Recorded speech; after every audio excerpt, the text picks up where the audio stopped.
To go to Trolltunga, and and there is the Museum of Hydroelectric Power and Industry, the National Norwegian Museum of Hydroelectric Power and Industry. The town is called Teesdal. Teesdal. Odda Teesdal. Okay, so you see here the Fjord and Sandvinvatna. That's the lake. It's on the above Odda. There's a freshwater lake. It's a very famous lake above Odda called Sandvinvatna. Okay, so what I'm trying to paint this picture here is how this was a place where ships would come in. People would be, the cruise ships basically would come in. People would get off the cruise ships. They would get on horse and buggy wagons. They would travel 15 miles about, I would say. It's about a 15-mile drive. Maybe 20 miles up to see one of the most picturesque waterfalls and bridges in all of Norway. It's called Vatfossen.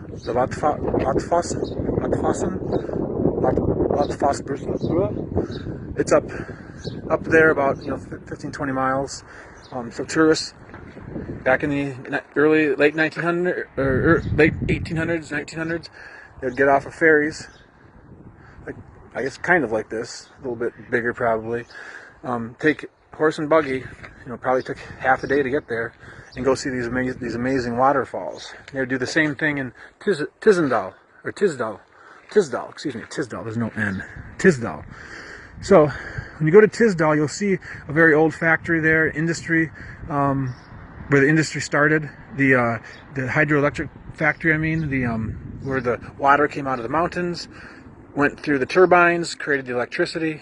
The big factories right around that corner. It's all been restored, and you can see it how it used to look in its heyday. It's not in operation anymore. Now it's a museum. Very nice museum too. So basically, what happened is tourism kind of plummeted when this industry came here in the early 1900s. And then, but to give you a sense, now some people might be a little bit,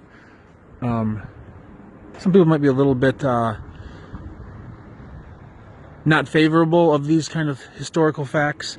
However, here in Norway and here in Europe, they look at history a little bit differently than they do in other parts of the world. But like it or not, Germany was a very powerful, very advanced country. Still is. A very large country in Europe. The Germanic people are all descendants, kind of the same people from early humans, thousands of years ago. The languages are similar, so there is a sense of history that's connected, that isn't destroyed here. So there was a time where where Germany was this very powerful, very advanced country, produced a lot of products. Everyone helped each other's out years ago. Unfortunately, wars happened, but some of the most well-known leaders of Germany would come here. Wilhelm, what's his name? I can't remember the name. Wilhelm. The Emperor Wilhelm, I think it was. Kaiser Wilhelm, maybe. He was the leader of Germany during World War I think. So Wilhelm, Kaiser Wilhelm. So he would come here and spend his summers. Every summer he would come here. Hitler would come here and spend his summers here. This is talked about in the museum. It's part of the history. Yes, it's not a very great memory, but you can't neglect the fact that they were great leaders. They were leaders of great countries that produced and advanced the European culture in many ways, and knowing that they came here is it's knowledge that should not be forgotten, because it's important to know that. And despite the things that happened during the wars and what they represent, It still is part of the history here, and it's just kind of looked at as it is what it is, and it's part of the history here. And there was